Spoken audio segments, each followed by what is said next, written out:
I usually try to install the organ in as complex a way as possible. So first of all, because it always takes longer to put it in than to take it out. You can rip it out in about 45 minutes because everything's so organized. The cabling is the longest and most difficult part of it. But putting the organ in requires, a pastiche of advanced preparation, persuasion of the, arguing slash fighting slash persuading the hall to let you put stuff where you want to put it, and then getting cables to all of those places, getting reflectors, getting chambers built. We'll take a look at, if it's got an orchestral hall and it has a robotic stage, I'll go crazy with that. Use the stage to create increased acoustic diffusion, which is also, we haven't done much with it here, but there are 14 or 15 of these large panels that are very heavy wood, and they're fairly reflective, and we can create a general purpose, sort of not particularly precisely engineered necessarily, but generally effective separation of sections and creation of chambers. Haven't really done much of it here because it's not enough space. But in a larger system, a larger area, particularly when we have multiple floors, for instance, when we were recording at Concert House with the Concert House Orchestra, we had the organ on 3 floors. And so there's enormous, distribution between the different chambers, and, then it all comes together. And that can be really great. This is kind of what we call the continental format, which is more typical to when we have to put the organ all in one space behind an orchestra, where it's kind of done in a loose approximation of an organ case in a way. Here I'm actually using the windows to bounce bounce off the positive division.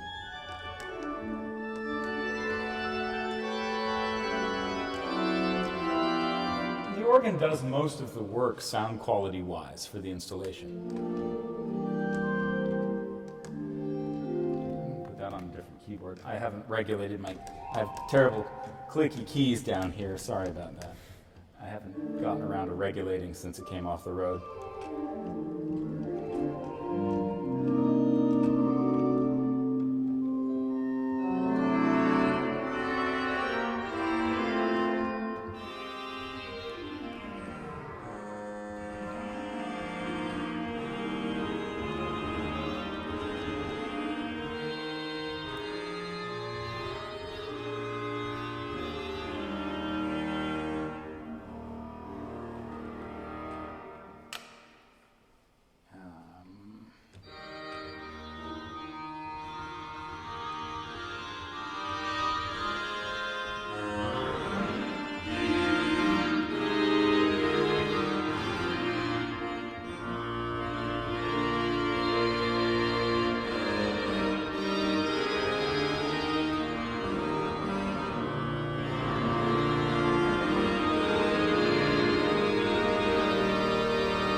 Mixtures in general are pretty agreeable on the organ. There's a number of really interesting mixtures, particularly in the grate.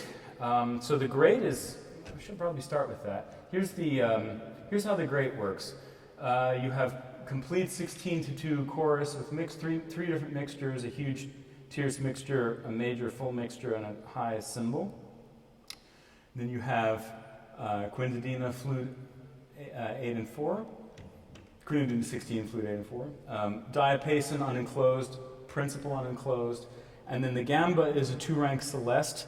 On each, most of the tabs that are celeste have multiple ranks on them rather than a separate tab for each, for both unison and celeste. That's so that we can get more celestes into the organ relative to the amount of real estate. So in the case of the gamba, you simply activate the great altar to get the gamba alone.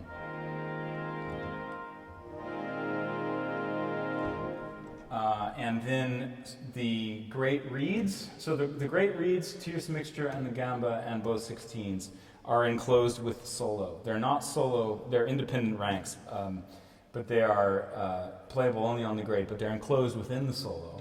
The grate flutes are enclosed within, and the Erzähler in the echo, which is way out in the other room. The flutes are enclosed with the accompaniment, and the cymbal is actually enclosed in the bombard. So we have 3 different expressive possibilities that can be used while the grate is playing to color it. But the remaining stops are unenclosed.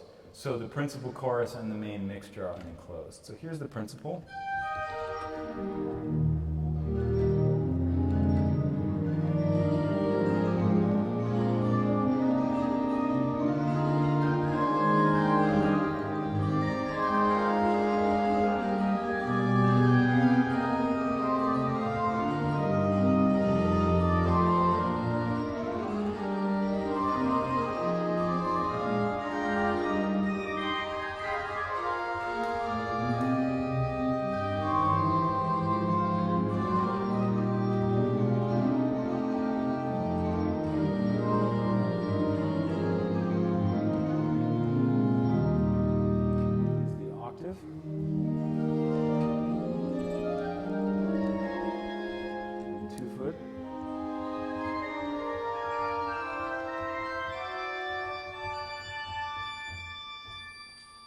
And then diapason.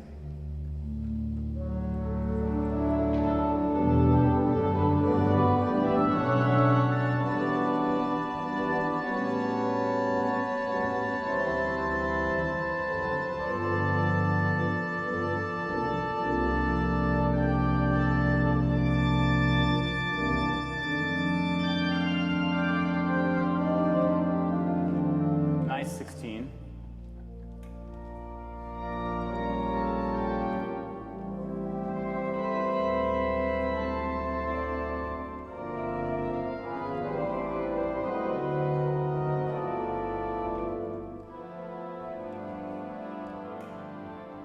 There's that gamba celeste in the grade, and then just the gamba alone.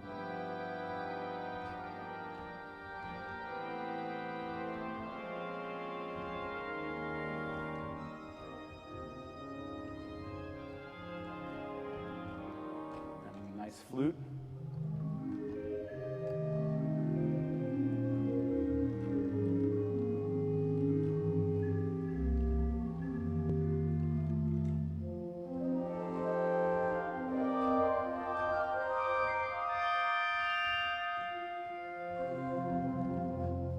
Is really good.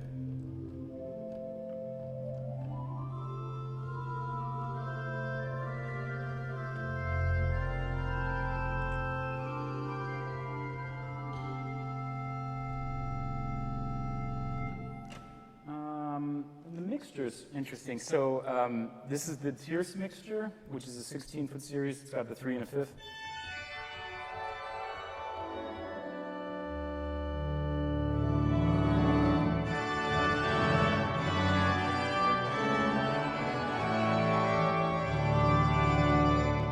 Closed mixture. So there's the 8/4/2 chorus in the grate.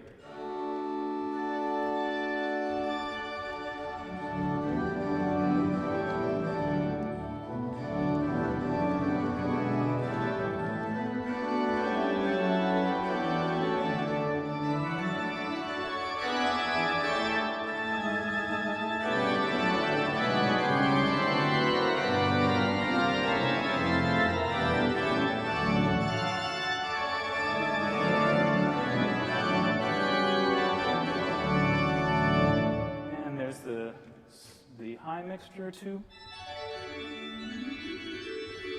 Again, I can pull that down with the bombard pedal.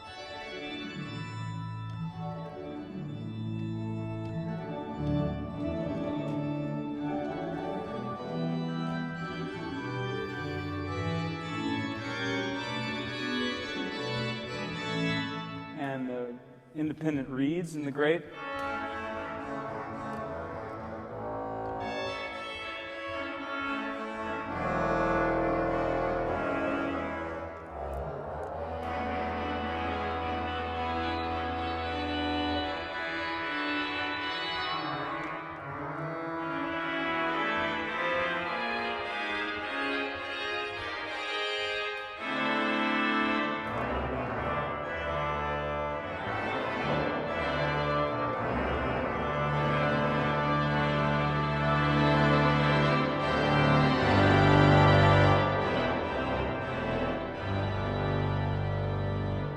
a lot of things at that. So that's just the grade.